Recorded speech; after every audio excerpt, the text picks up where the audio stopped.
And then there was all these countries to cross, with Spain being very hot and Norway being very cold. So I had to take enough clothes. I never done so long, so I was a bit also wondering how I could plan my sleeping strategy. Like I said, I usually have saddle sores during my races, so that was a big concern. Also, if I have saddle sores at the start or after 1,000 kilometers, I still have 5,000 to go. How would that go, So that was a bit all the concerns I had. Russia was the biggest, of course, because I needed a visa. I didn't know how long it would take to cross the border and how it would be.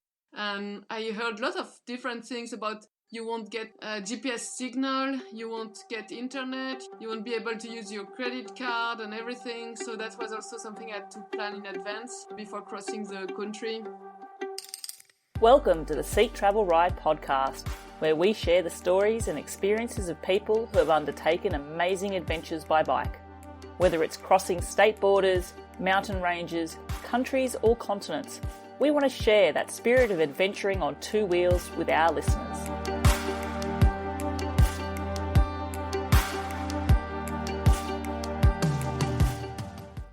Hello, I'm your host, Bella Malloy, and I'm very excited to introduce my guest for today's episode of Seek Travel Ride, Nathalie Baillon. It was during a cycling trip in New Zealand that Nathalie first discovered a passion for covering long distances on a bicycle. Since that first trip, she has embraced the world of ultra-distance cycling and has an impressive palmares, consistently featuring at the top of women's podiums in many prestigious ultra races. She put her career as an engineer on hold so she can now focus her efforts 100% solely towards her bicycle adventures. Last year, she set a new women's world record in the 24-hour Le Mans velo race, covering a distance of 837 kilometres. In May this year, Nathalie sets her sights on a new world record and set off from Tarifa in Spain, destination North Cape in Norway, a distance of over 6,300 kilometres, and she successfully set a new women's world record as the fastest cycle across Europe. I'm really looking forward to chatting to Nathalie today and delving deeper into how cycling has transformed the way she lives her life now and understanding more about the mindset behind her success in the sport. Nathalie, welcome to the show. Yeah, thank you for inviting me.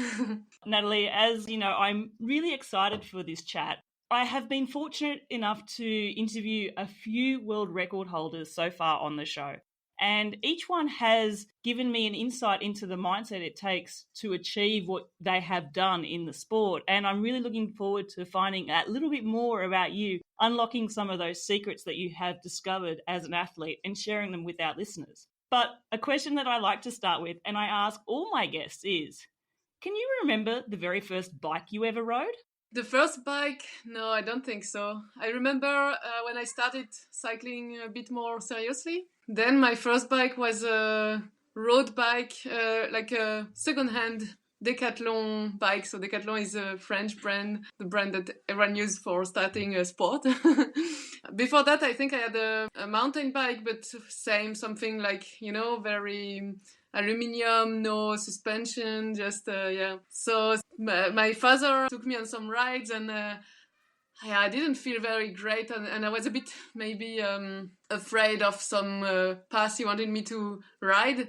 So I told him, oh, you have also this bike that looks nice. I would like to try this. It was a road bike. And so he didn't think I would maybe do it very long because I tried many sports that I stopped quite quickly. Or yeah, for cycling, it was really different. I really loved it. And that's a sport I do for years now. So yes, my first real bike was this Decathlon aluminium road bike. You definitely see a lot of Decathlon sort of tri-band bikes around here in France, and it's fantastic because they are, yes, they can be a budget brand, but they're getting people out there and enjoying the sport.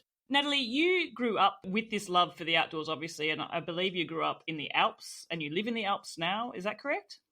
No, I grew up more in the north of France. My father was in the army, so we were moving quite a lot. I was moving every 3 or 4 years.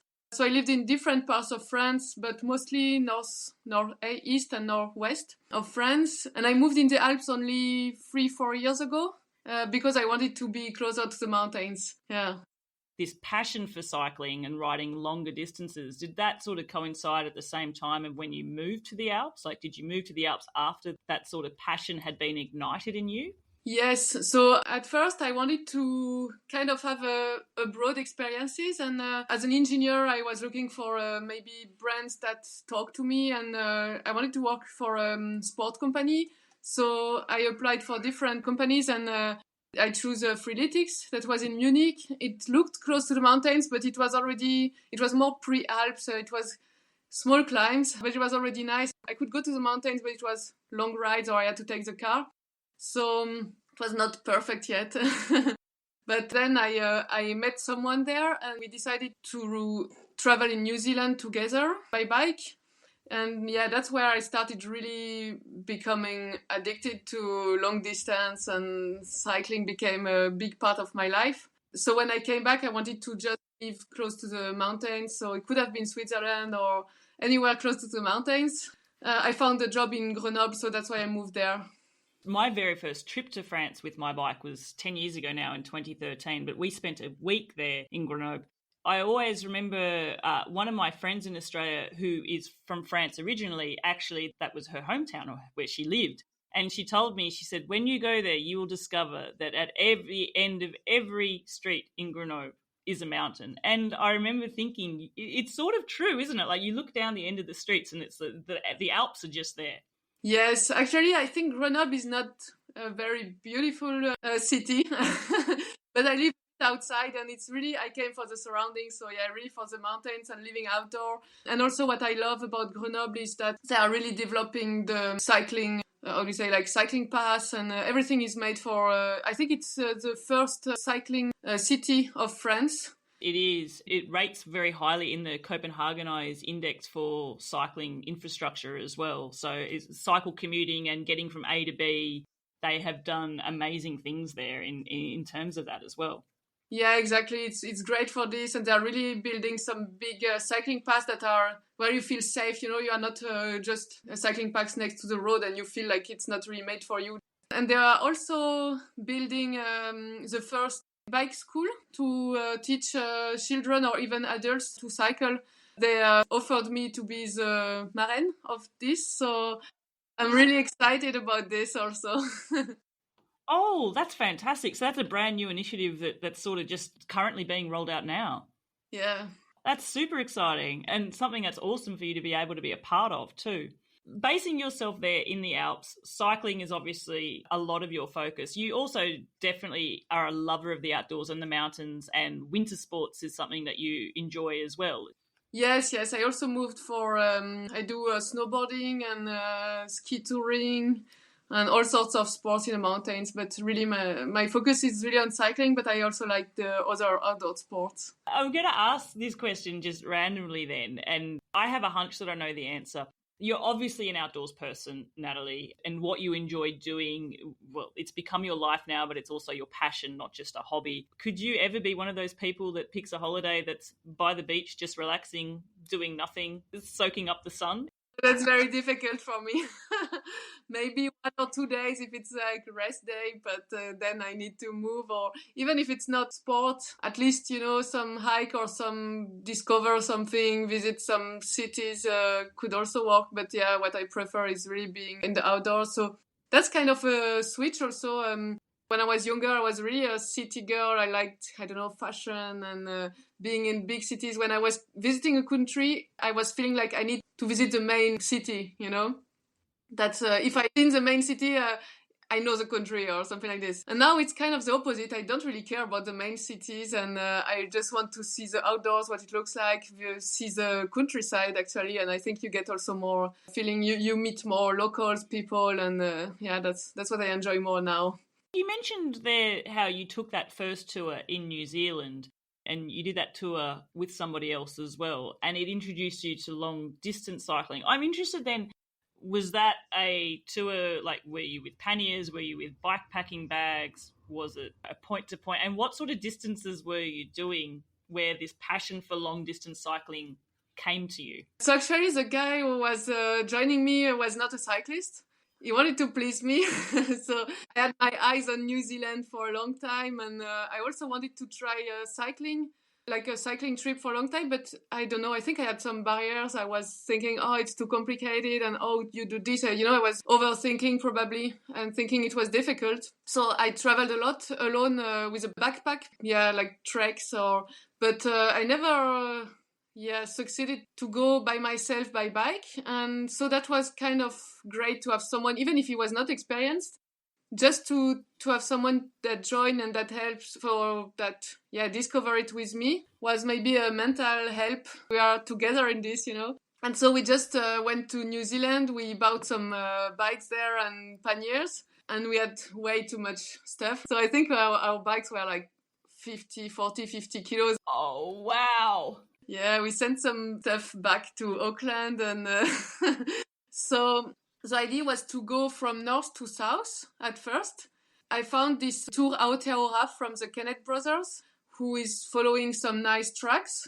And little by little, I was saying, we are going north and back. And for my friend who was not cyclist, he was a bit afraid and started getting a bit anxious about this. But it went well. And this Tour Aotearoa, there is a randonnée every year, where I don't know if it's a race, because I think you are not allowed to finish it in less than 2 weeks or something like this, but it's more like the people are doing it in, maybe what we did in 4 months, they did it in 2 or 3 weeks maximum. I just discovered long distance like this, and we met some of the people who were racing because we were on the same path. So we talked a bit with them, and I've seen that they were very light, with this bikepacking setup, and I was like, wow, I want to try this. I'm sure I can do it also. That's how it started. So we finished the trip, and when I was back in France, I checked if there is something there.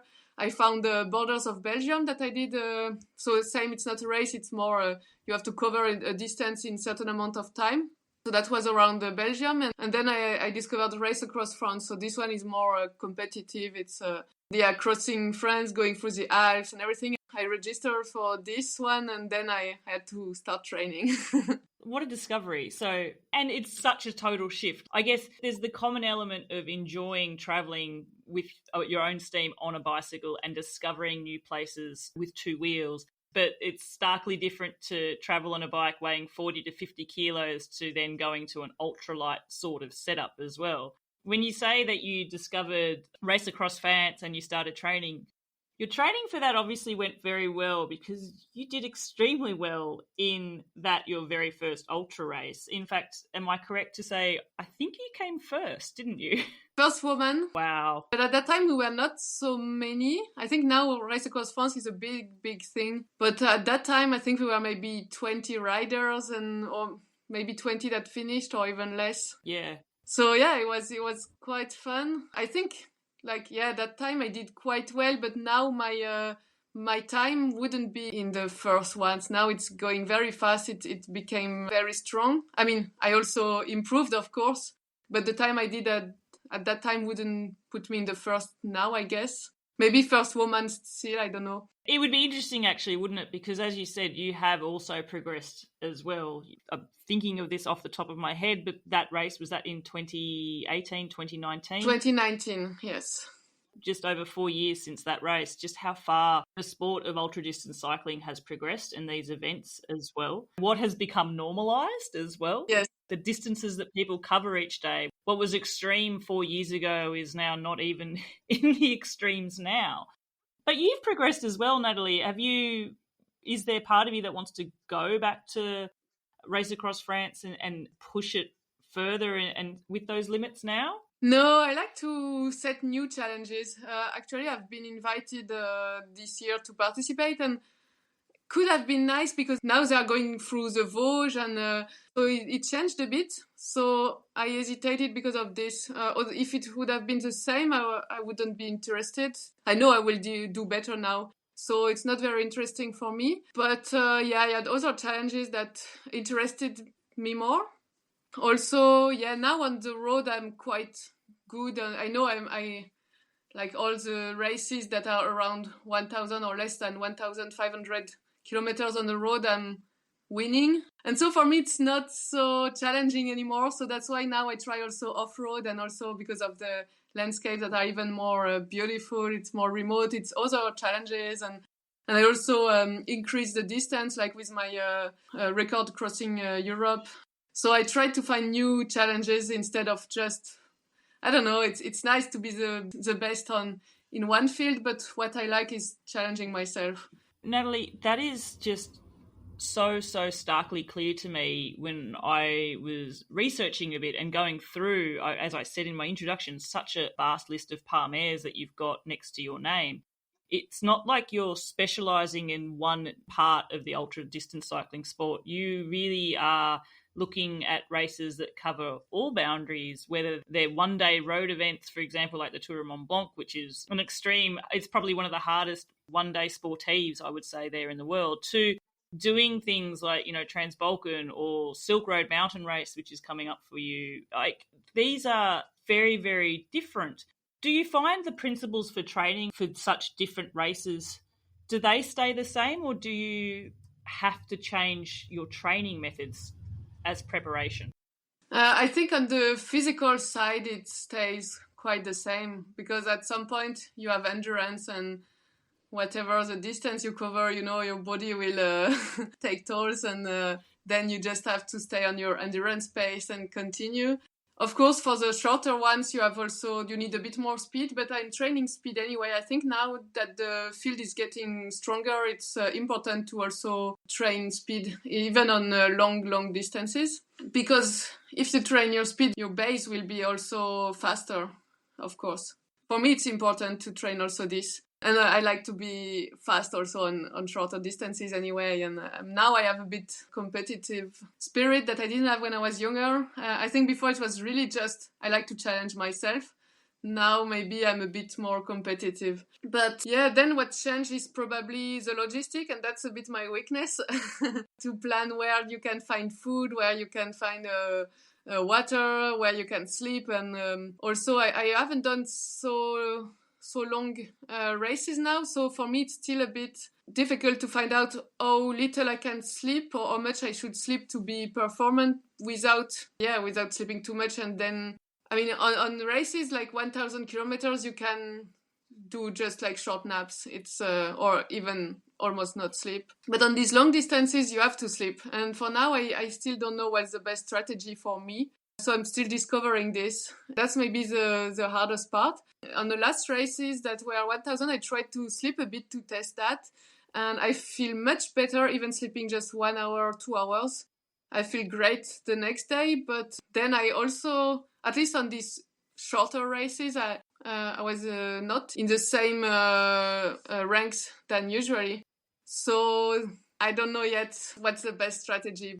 And I was going to say, is sleep something that you can train? And I guess this is where how you live your life and how you race your bike is so different to maybe a typical ultra endurance cycle racer, if that makes sense, in that you're not just doing 1, 2 or 3 events a year. Your calendar is go. You do quite a lot. It would probably be rare that in a month you haven't done something, if that makes sense. And they're not little somethings that we're talking about either. They're quite big, prestigious events.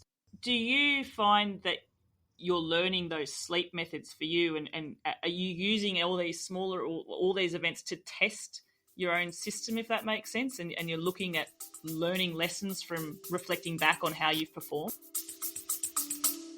Stay with us. We'll be right back.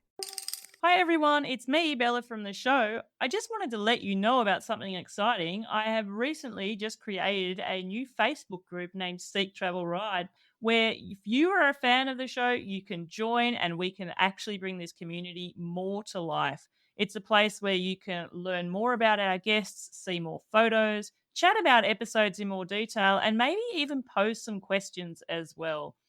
It's also a place where you can share your own bicycle adventure journeys, whether you've got a photo or a blog or some videos that you want to share. Come online, say hi, join the Facebook group, and let's enjoy this community that we have built. We have a global audience here. People are listening from all around the world, and I think we can only thrive and get an even greater sense of wanderlust by sharing our experiences with each other and connecting. So get onto Facebook. I've provided a link in the show notes and you can join that community as well. Thank you. Now back to the show. Yeah, I don't think you can train sleeping less, but you can learn what works for you. So you can test, and there are some people who do just some short naps. There are some people who need more, who sleep more and will push harder during the day. There are some that almost don't sleep, like Sophie and Saili. You really have to find out what works for you without putting you at risk or so. I think it's not worth it. Yeah, then there are some maybe relaxation methods. Some people talk about this. I tried to read a bit about all this, but there is not many researchers yet. I mean, for me, during a race, I'm tired anyway, so I fall asleep very fast. I don't need to relax or anything.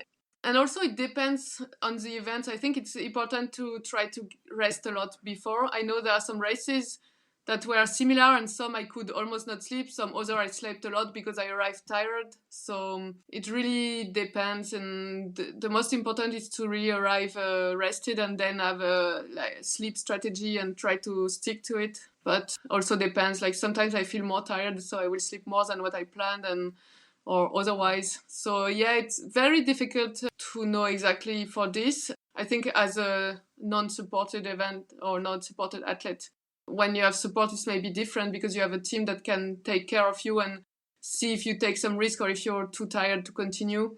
Yeah, I think maybe you have to check the navigators. Maybe they know better. I think they have to sleep very little and because they have to always keep the boat on the right direction and there are some dangers, so they can't sleep too much. So I think it would be interesting to see maybe what they do and see if there are some researches about their sleep. With their sleep routines. And in fact, I think it's the Vendée Globe. I think it might be it's just started at the moment. I could be wrong about that. And sorry to my listeners, it's a round the world yacht race with some extreme sailors there. In fact, they're even on boats now which are on foils, which is just, it's crazy nut speed.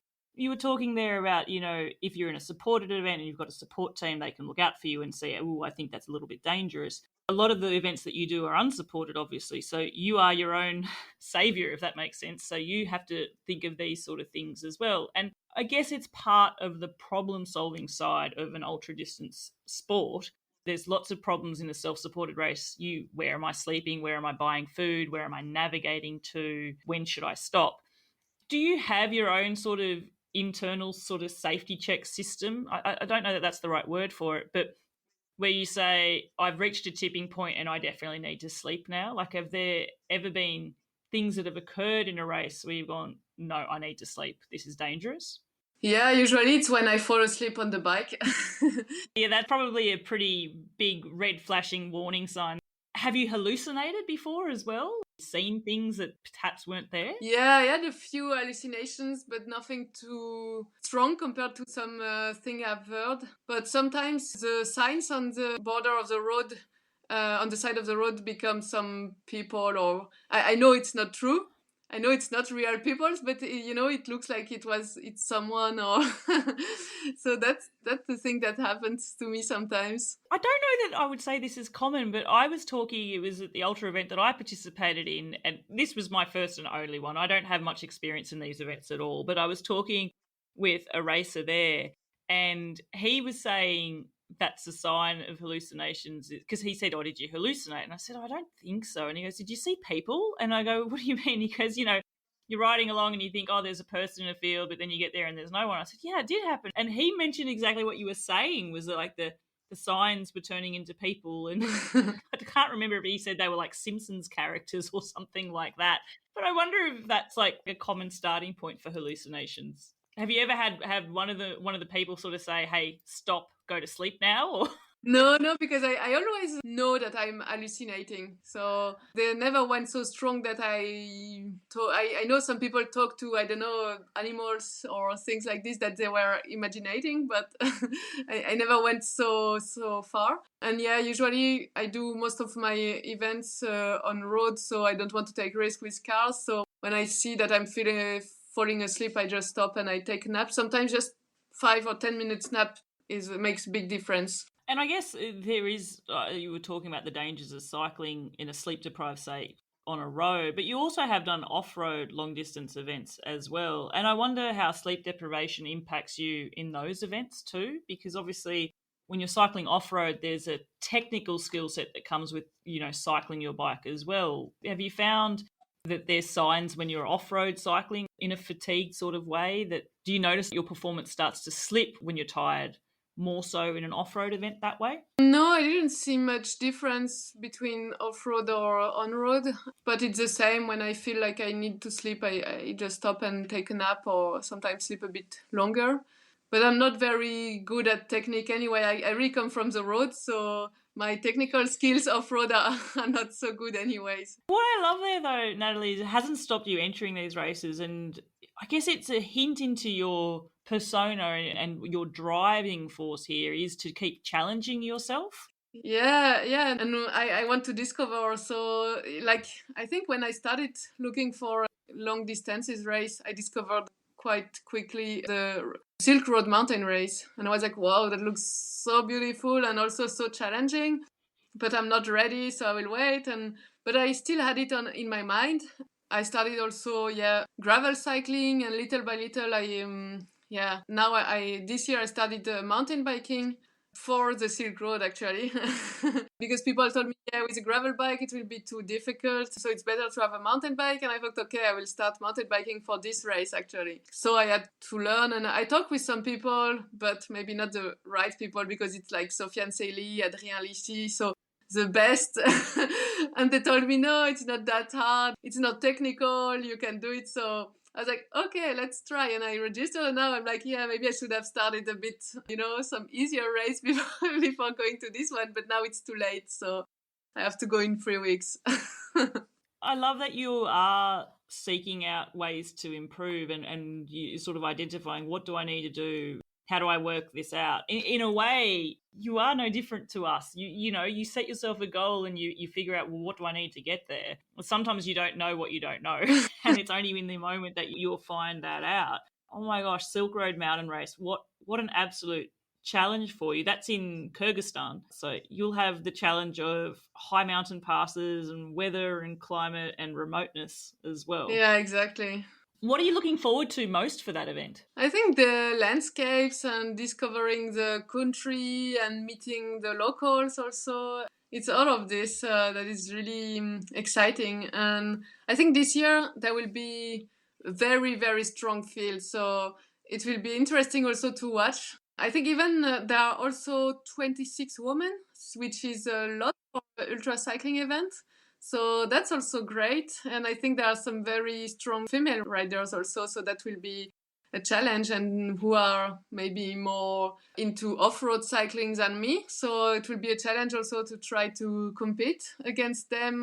There is also Jenny Tuff that already won this race, so 2 times. So yeah, it will be very exciting. She's an incredible athlete. I take a lot of inspiration from Jenny Tuff, and she's also really approachable. I remember when, like I said, when I did my very non-fancy event last year, I actually reached out to her and she gave me some insights which helped me along my way. I read a post of hers just recently where she talks about working through fear and challenges, and she does have fears, but she pushes herself to overcome them and puts herself in situations where she knows those fears will arise, but I guess then working through those situations, realize she has what she needs within her to keep going. So I feel like you probably, looking back on what you have achieved, there will be scenarios that you'll come across where you'll be able to draw on a past experience yourself, whether it's fatigue or whether it's problem solving about a route or maybe even fixing an equipment failure. You've built up so much experience as well. Yes, I use a lot of races to build experience, or even just bikepacking trips. They also are useful for this. Yeah, I think when you are in the first riders, people think you have no problem at all, and it's not true. You have the same problem, you just maybe find solutions faster or never give up. But you also face challenges. I also have, sometimes I had some horrible saddle sores at the Bihar Ultra race, but I still finished second because I was like, I don't want to give up and I will finish anyway. So, but that was awful. And I had, a lot of challenges on all my races. I had some challenges. I also went through mechanical problems or stomach issues or I don't know, saddle sores and all this kind of stuff.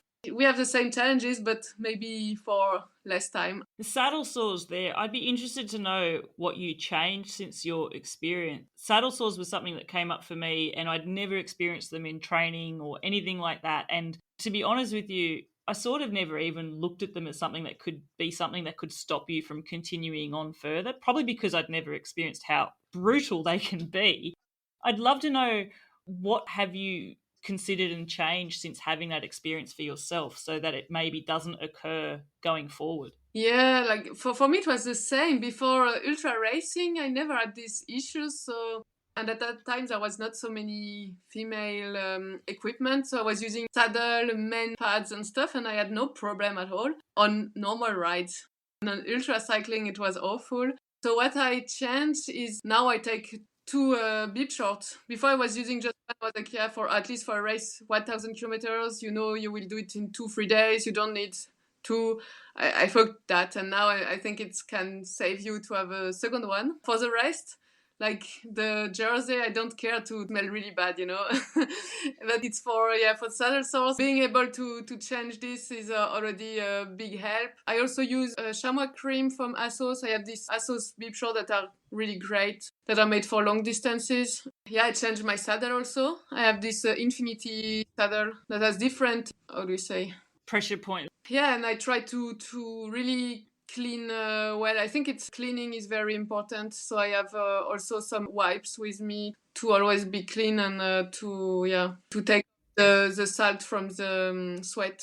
Because I think it is an important thing to consider, because you really realise how limiting it can be when you're dealing with saddle sores. And even if you can persist and push through, you can't cycle to the same effect and be as efficient as you would be if you didn't have those issues at all, because every pedal stroke is in pain and you constantly have to change position to adjust, to shift. Or I guess, especially for someone like yourself, Nathalie, when you are entering these races with an eye on the podium as well, be successful at the top end of that field, making sure that you're doing something that's not going to have you stopped off the bike is so important. And saddle sores, when they're on fire, when you are on fire down there, it's hard to keep pushing through that. Yeah, you need to find solutions. Like I said, during Be Hard, I was like second scratch. I think I was the only female on that race, so I was winning anyway. So for me, it was really competing against the guys, and I could be second. And there was a guy who was very close to me.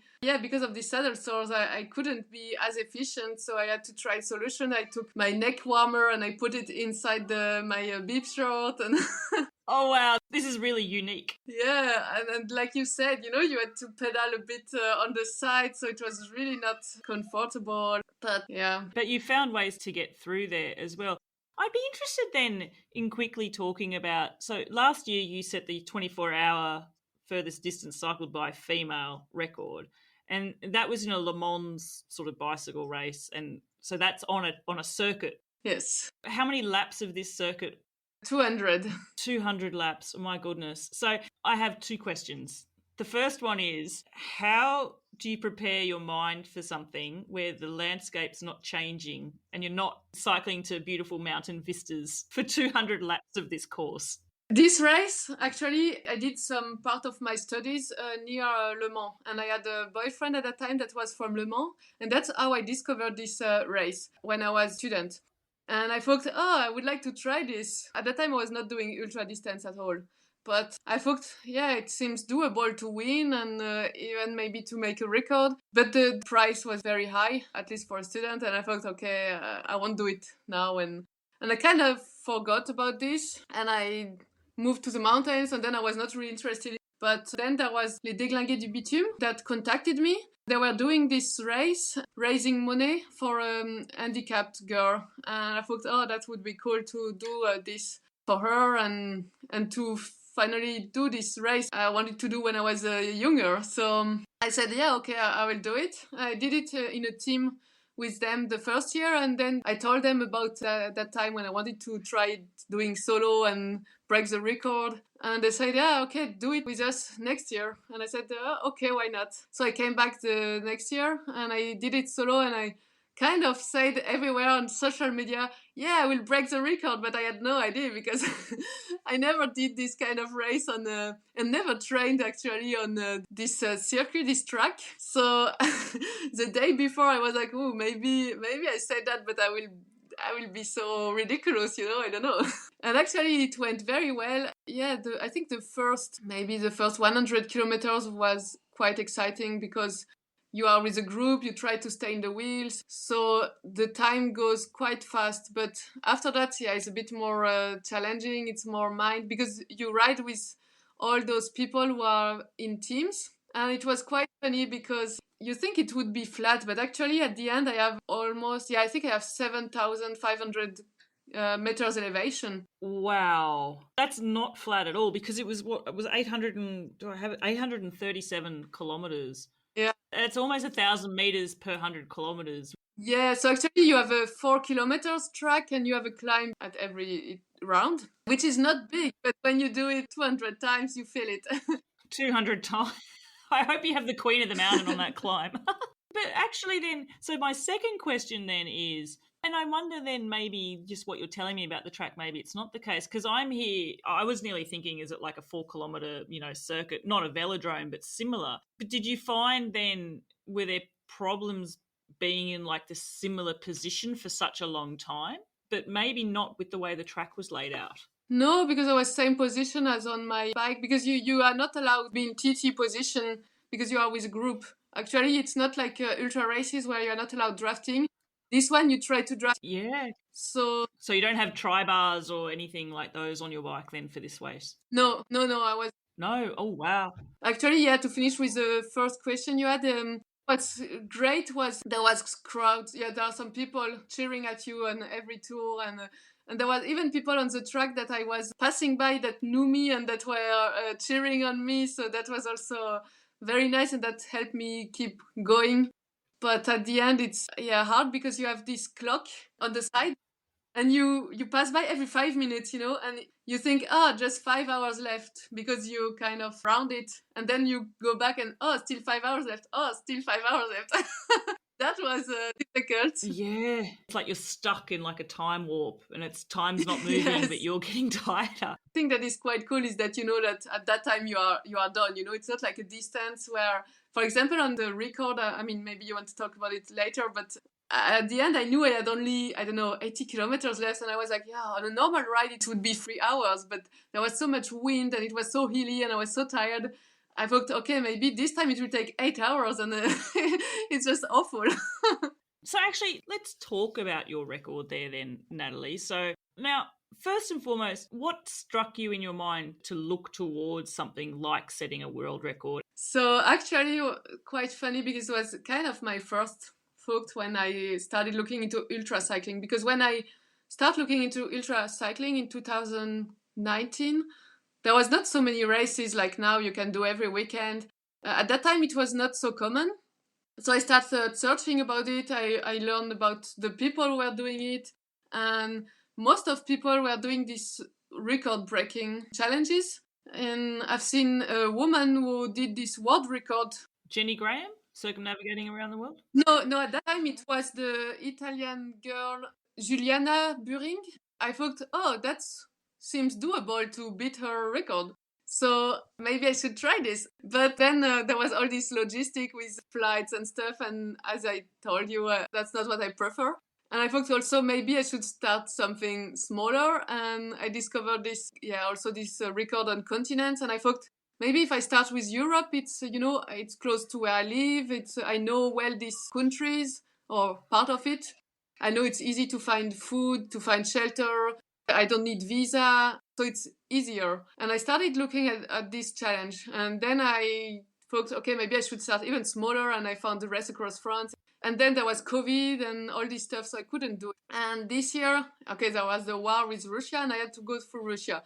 But except that, it was still possible to ask visa for Russia. So I thought, okay, if I want to do it, is this year, because we don't know how it will play out the next years. And that's why I decided to do it this year. I was following Jonas Deichmann for a long time, and he was kind of my inspiration. He did all this record on all the continents as the first one, and with full unsupported. And he made me dream about all this. So, yeah. So then for my listeners who aren't familiar with the record, so the record that you set is the fastest woman to cycle to cross the continent of Europe from, well, I guess south to north, really, in like a straight line, like not a straight line, but from Tarifa in Spain, finishing in Norway at North Cape, 6,300 odd kilometres.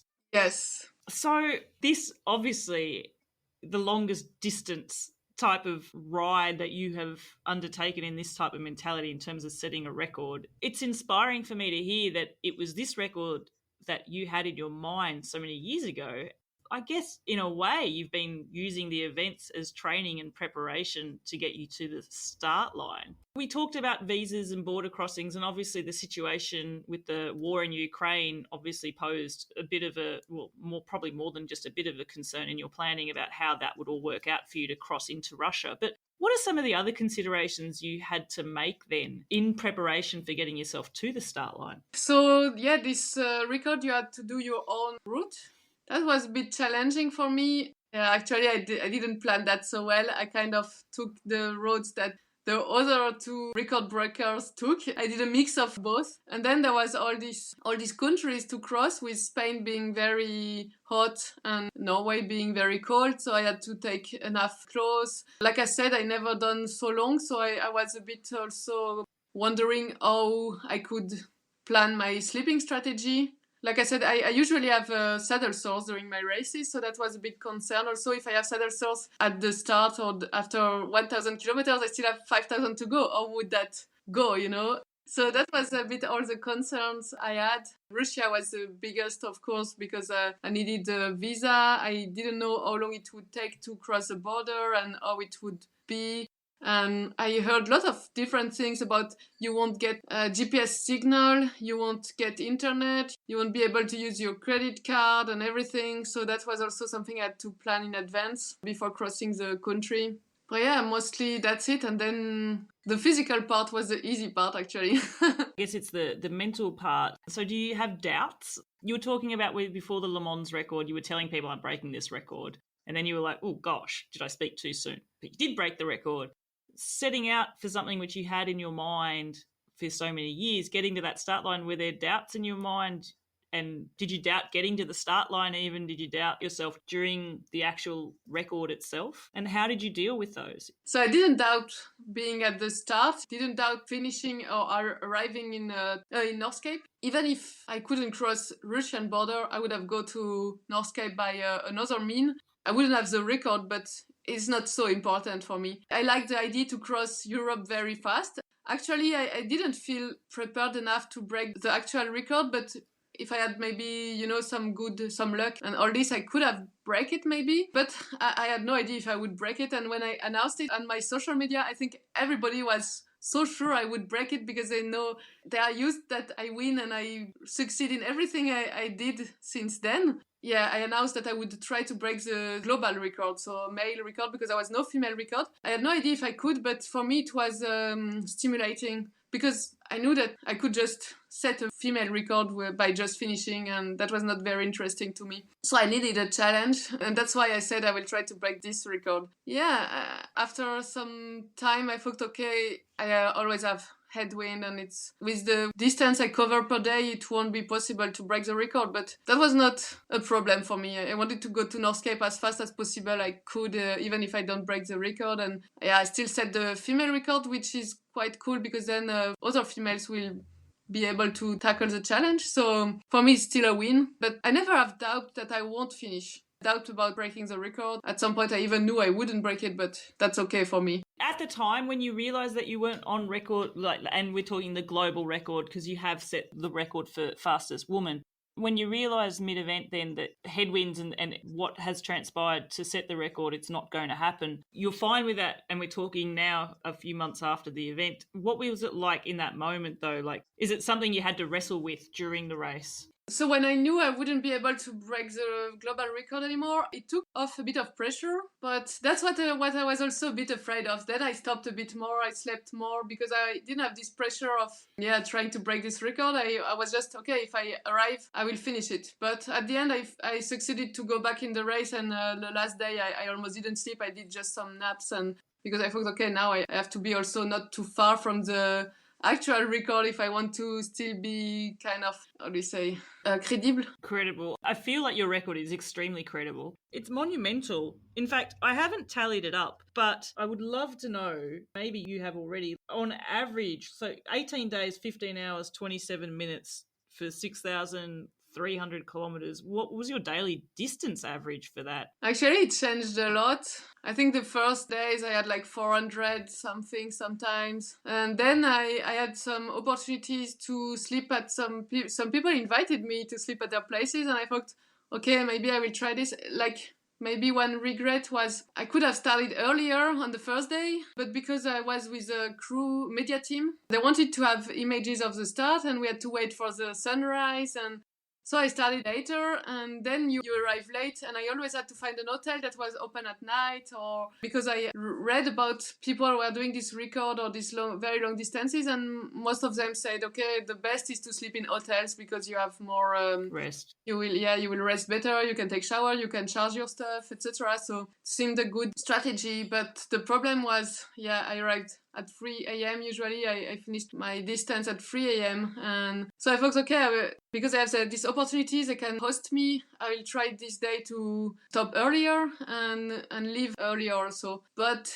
that didn't work so well for me. I found out that, for me, finishing around 2, 3 a.m. is what worked best for me for sleeping and waking up at 6. I felt less tired than sleeping early and waking up in the middle of the night. So it's all these things that were a bit difficult, and I didn't have, like, at the end I didn't do if I was on track. I was not good at checking if I had done my kilometers for the day, and so that's all this logistic that I was lacking and that I should improve for next challenges. So that was also a bit difficult to take track of this, because I felt like, today I've done the kilometers, but because maybe the day before I did less, I was still late and I didn't have track anymore, because the distances were really different from one day to the other depending on what happened.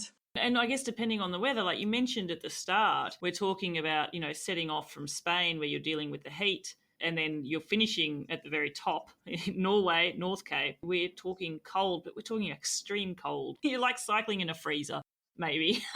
And then obviously dealing not just with the cold when you're cycling, because I guess when you're cycling, there's some heat that you do generate, but when you're stopped where you have to sleep, like sleeping in that cold environment, I imagine would be quite difficult as well. Logistically, that's a huge sort of thing to be dealing with in how to handle that. I guess you will have had experiences cycling through storms, through heat and through cold. Are you someone who can adapt okay to cycling in, say, very hot weather, or do you struggle there? And obviously the cold weather has an impact. Did you realize how much it would impact you? Yeah, for this challenge I felt better riding in heat. But maybe what was really hard is to have this heat, because it went so fast. You're riding in the heat and then suddenly it's so cold. So maybe my body didn't have time to adapt, because I think usually I ride in winter. I don't have a home trainer. I don't train inside. I always train outside in winter also. So I think I'm not so bad at riding in cold temperatures, but maybe because of this big change in a few days, it really hit me strong when I arrived in Finland. I was so cold. I think, on Instagram I have a video. You can see I put all the clothes I have with me, and I'm just still so cold. And I think maybe it's also because I'm tired. You feel the cold more. But for me that was extremely hard. And actually sleeping was better because I had a good sleeping bag. So when I was in my sleeping bag, I didn't want to go out, and at some point it was so wet. Also, it was raining all day. I was very cold, and I knew I couldn't break the mail record anymore. So I thought, okay, I just want to take an hotel, and I booked an hotel, and then I just slept, I don't know, 7-8 hours. I took shower. I just took my time. I was like, now I just want to relax. But actually, just before I arrived at the hotel, the weather was dry again, and I could have continued at that time, and I was feeling already better, but I already booked it, and I thought, okay, I will just enjoy now. That's a bit the challenge in ultra cycling. You have to pass through this hard time and know that it will get better afterwards. That's a bit the challenge to, okay, at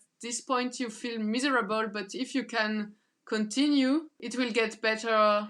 To know that the bad times will pass. Yes, and also the thing with the wet weather is my feet get extremely painful when I pedal, and when my feet are wet and they get this, I don't know, you say crevasse or... I've seen a photo of your foot during the event I think you posted, and they're just shriveled like a raisin. Like, you know, if you've been in the bath for too long, if you've been in the bath for like 3 hours. Yes. It's incredible seeing that. Yeah, and pedaling with those feet is awful. Really, I hate it. Oh, gosh. Now, I know that you mentioned that you're not someone who you like to try new things. So you've mentioned a few things, what you would do differently. Do you think you would ever try to do this record again? I don't think so, because I do believe that if I do it...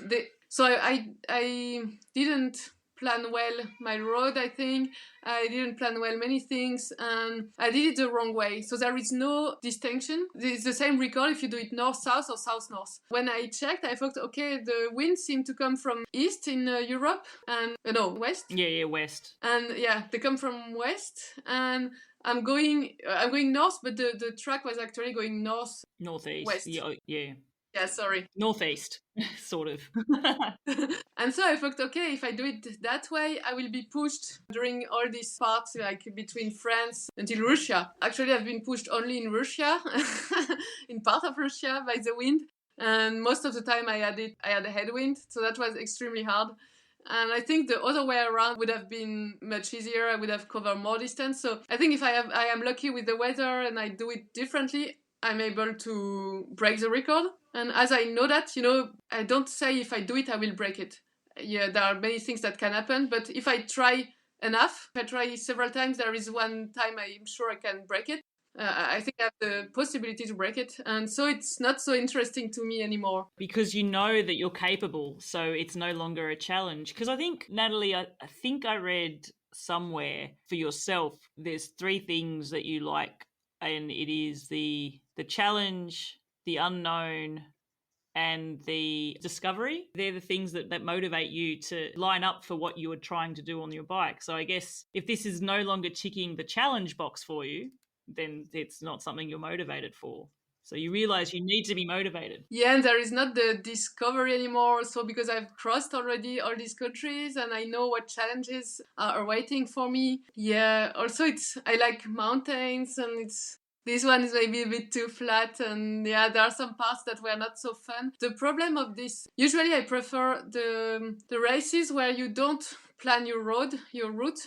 Because if you plan your route, you don't take the most beautiful route, you take the fastest route. And usually it's the most scary ones because there are a lot of traffic, or the most boring ones. So that's also not something I enjoy the most. Yeah, all this eastern part was a bit a shame because I already traveled a bit in some Eastern Europe, and I know they have some beautiful places, but here I just experienced some boring roads with a lot of trucks. So, and actually your experience on those roads with a lot of trucks, like we talk about it in a sentence, but I can imagine as someone who's ridden on roads with trucks, it's not fun. And so you had hours of this, no doubt. What country was the worst for that? I think it was Latvia. But yeah, and then it's always the question, should I take another safer route? But then I don't go for the record anymore. But is it worth to take those risks for a record? I mean, I didn't feel so unsafe, otherwise I wouldn't have taken those risks. But you feel like you are not in control, You think, okay, it's not a matter of me. It's like, if the car hits me behind, I can't do anything about it. You cycle defensively, but you can only control certain things. Like you can control how quickly you brake if someone veers out and things like that, and the line that you take and the flashing light you might have, but you can't control the car behind you, that's for sure. It's probably one of the scariest things of riding bikes on a road in that sort of an environment, for sure. Yeah, so I felt very vulnerable, and also in Russia it was a bit the same. There was not so many trucks, but so many traffic, and with no verges for the no shoulder, and so that was not so fun. Oh my goodness, no. Actually, speaking about Russia, like we were talking about the complexities of would it even be possible and the border crossing and how would you go. You're talking there about hearing that GPS signal might not be available and you might not be able to use, obviously, your credit card. How did you navigate Russia and how did it go for you, knowing that this was something that you had known could be challenging? What was it like actually when you went through there? Actually, it was easier than I thought. That's good. Yeah, it was very easy to get into the country. I had my visa and they just checked if everything was in order and they let me go. I planned food. I thought, okay, it's for a bit less than 400 kilometers in Russia. So I thought, okay, I take an hotel before Russia. I buy food, so I have nothing to buy in Russia. And I take another hotel outside of just at the border after Russia. So that was a bit a bet. But I thought, okay, it's doable, let's try. I didn't take any money, Russian money actually, or rubles, or I don't know how you say in English. Yeah, no, rubles. Yeah, and then I left like this. There was some military controls at some point. I don't know if it's usual or if it's because of the situation. I've never been to Russia before. So that took a bit of time, but the Russians were very nice to me. I was a bit afraid as a French, we are, as other people in Europe usually support more Ukraine, of course, and so I didn't know how Russian people would look at me And actually the guy was really nice. He talked to me and asked me a bit about my trip and asked if I could take a picture. I don't know if it was because I was a French girl alone and traveling in a country in war, I don't know, but I said, okay, you can take a picture. Then it was more at the border to leave Russia. That was a bit tricky. They asked me a lot of questions. I had the feeling that they were trying to see if I was not a spy or if I don't know. I tried to get information about Russia. And what was quite funny is that I explained them what I was doing. And they were not surprised that I left. I didn't talk about the record, I think, but I was just answering the question. And I told them I left Tarifa 1 week ago, and that didn't surprise them that I covered this distance in 1 week. But they asked me, why do you take an hotel in Finland when it's cheaper in Russia? You could sleep here. And I was like, yeah, because my credit card is not working and I don't have money. So, so this kind of question, it was quite funny. Yeah, and at some point they just let me go. So it was just a matter of losing a few hours. But yeah, that's it. My GPS was working, I had internet. I didn't try the credit card. I guess it was not working for the credit card, but all the other things were working well. And so no big issues with Russia. That's good. And so then I guess, was it in Finland there then? And of course, I mean, we've crossed the whole continent almost. But I feel like as soon as you cross over into Finland, things are starting to, I guess, become more, the landscape's really changing. Is that where you first saw the caribou? Yes. I love it. I think I remember seeing a few of your posts during this record and the caribou started featuring quite a lot. And it was more about, am I on a record anymore? No, I'm cycling with the caribou. Like, it must be amazing. Did you talk to them? I know that sounds silly, but I would. Yeah, that was quite funny because at first I was like, oh, I hope I will see some. For me, it looked so exotic and I didn't know it was actually so like cows in France. You see them everywhere. But at the beginning, my first one, I was so excited. I was like, oh yeah. After I saw plenty of them, but it was still very exciting because I never saw caribous before, and that was a bit magical. And that's what I'm saying when people ask me what was the best and worst part, I say it's the same. Actually, it's Finland because the weather killed me, but at the same time the landscape were amazing, and there was these caribous and these countries I don't know, and so that was Finland and Norway was the best and the worst part of the trip. I guess then you were talking, I guess it would be when you were close to finishing up there, you were saying, that last day, 80 kilometres, normally that would be maybe 3 hours for you, but you were thinking, is this going to take 8 hours? Like, how long did it take in the end, 80 kilometres? I don't really remember, but I think it was closer to 8 than 3 hours.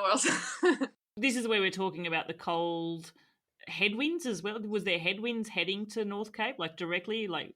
Yeah, strong wind that day, cold, and it was much hillier than I thought to arrive in North Cape. So yeah, all this and the fatigue, of course. So yeah, it took a long time, and I was like always looking at the GPS, and I've done only 5 kilometers. I feel like I've been cycling for so long.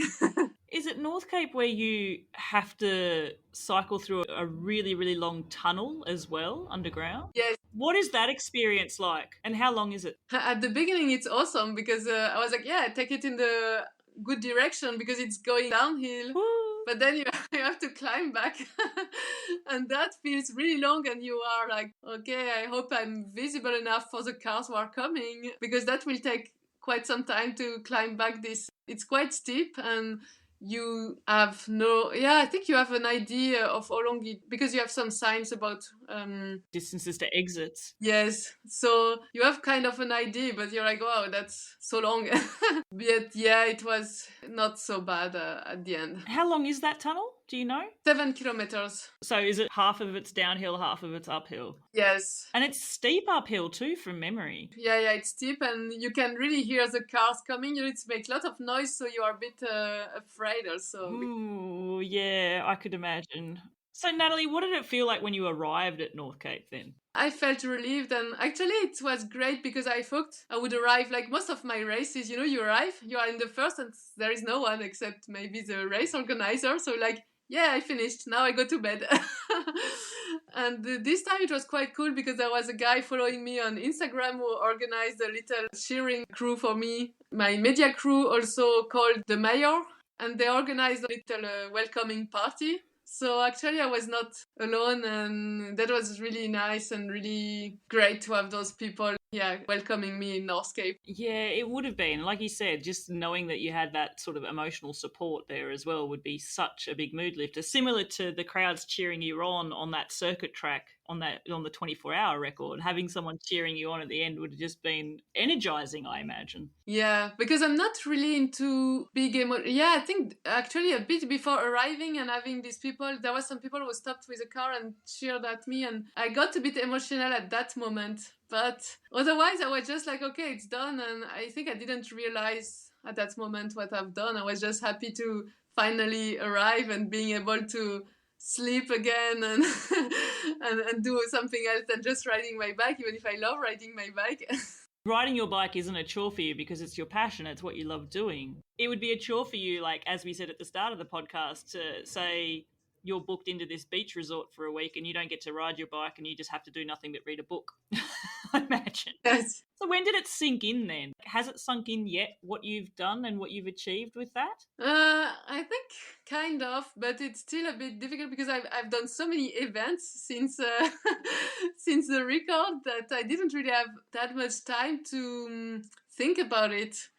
And the problem is also when I finish something, I already think about the next challenges. There are some people who say, it's so difficult to get back to, maybe I don't have a normal life anymore anyway, but but people say it's so difficult to, when you accomplish something big like this, to go back in normal life. And for me, it's not the case because I already have other plans. I have so many things I want to do that I don't have time to think, oh, that was so great and I miss it, because I think, okay, that was great, but now I want to try this. And I guess you have done so many events since then, and in Yes. 3 weeks, probably around the time that I release this episode, actually, you'll be in the midst of the Silk Road Mountain Race. Yes. That is incredible. My goodness, I cannot wait to watch your dot through that race. And especially now, having shared this time with you as well, it just makes being able to follow you just that little bit more special, if that makes sense. In a very supportive way, definitely not creepy. So I guess then, Nathalie, do you think looking at other records is in your future? Yes, actually, I'm already thinking about another record. And what is quite cool is that there is another girl who will probably do it this year. She already tried, but she had a health problem. Tegan Phillips, you probably know her. I do. Yeah. Is that Cairo to Cape Town that she's aiming for? Yes, and she will do it, I think, later this year.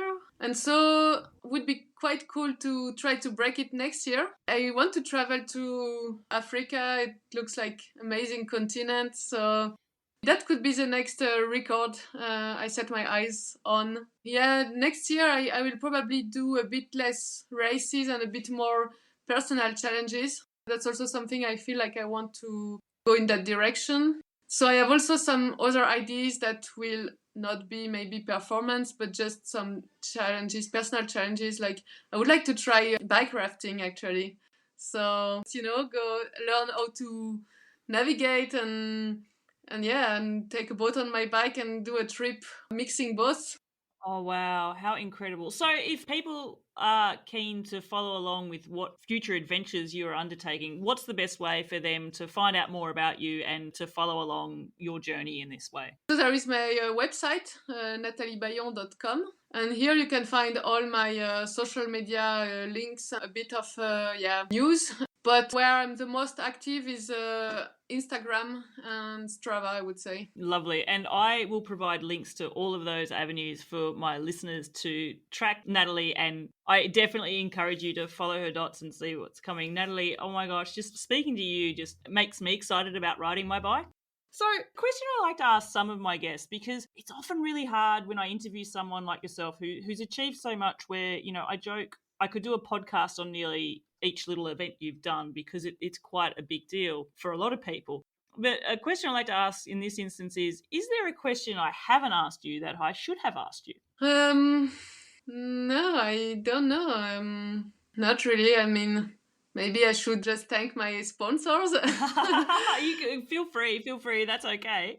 It's thanks to my community, but also my sponsor that now I can do what I'm doing. So I feel like I have to, make a bit of visibility for them. So there is Live Cycling that do bikes for women, specifically for women. So that's quite cool. I have ASOS that provides me great clothes, and that helps with my saddle sores. Yeah. I have a Bawu for great nutrition because it's also hard to have a healthy nutrition on these bikepacking races. So that's also great. I have Cycle Tires that provides me with tires. Batsul for the bikepacking bags. So thank you to all the sponsors that help me live my dream. We've said many times, some people do something and take stock and wait, but you are always looking forward for the next challenge, and I absolutely love that, Nathalie. So 2 questions then that I do finish the show up with, and I like to ask all my guests. I definitely know the answer to the first one, but and generally I do with these interviews, but I'll ask it anyway. If you have the choice of cycling up a constant climb all day or into a constant headwind, which one would you choose? I would be constant climb. How could that not be the case with someone who has specifically moved to a place so they could be closer to the mountains? Yeah, and the landscape is so amazing on the mountains. Yeah. I wouldn't mind climbing or forever. The last one, Nathalie, if you had the choice where you're only cycling for 4 hours, which I realise is a really small amount of time for how much time you spend on a bike, but this is the scenario. You're cycling for 4 hours and you can choose to ride that 4 hours on your own or 4 hours with other people. Which one would you choose? That's a difficult question, but I like to actually ride alone. So I would say alone because cycling is a bit of my meditation time. And so for me, I love also to ride with some people, but I don't mind riding alone. It's weird for some people, but for me, I can go my own pace, and go wherever I want. So for me, it's freedom also. Yeah, I love that. Cycling as freedom really resonates with me, and it has been since I discovered the joys of riding a bike since I was a little kid. I actually do have one more quick question that I would like to sneak in here, actually, and that is for other people that have heard about your story and want to maybe get involved and see what's possible for themselves in this sport. What tip would you give someone who's just setting out to try and see what the sport of ultra-distance cycling is like? I think just register to some race. You have some that are not too long, like you said, Tour du Mont Blanc is a one-day race already. That can be a good start. You have a Gravelman also that Steven Le Yarrick is doing in France. That could be also a good starting point. Just go on bikepacking trips. That's the best training for ultra races, because for me, ultra races is just bikepacking with a sort of performance, So yeah, just go on bikepacking trips and you will get experience. It's so true, actually, isn't it? Because even on bikepacking trips, we have to problem solve. It is. Yeah. And it's the same things. Where am I sleeping? Where am I eating? How will I get here? Yeah, you just go lower, you rest more, but it's the same otherwise. How will I navigate down this route, which I didn't realize existed? Oh my goodness. Nathalie Baillon, it has been an absolute pleasure to share time with you and to hear you tell your stories of bicycle adventures. Thank you so, so much. It's just been an absolute joy. Thank you for inviting me. I'm really glad I could share my experience with your listeners. As this episode gets released, I can confirm Nathalie is in Kyrgyzstan about to start her Silk Road mountain race adventure. I'm wishing her well. I'll certainly be following her and I encourage you to track her progress along with all the other competitors in that amazing race. She will not be down on the motivation there, given all that beautiful mountainous landscape which will surround her. Good luck, Nathalie. If you're enjoying the show, be sure to follow us on your podcast player so that you get notified when a new episode releases. And of course, if you have your own adventure on a bicycle you want to share with our listeners, get in touch, send me an email to podcast@seektravelride.com and find out how to be interviewed as a guest for the show. Until the next episode, I'm Bella Malloy. Thanks for listening.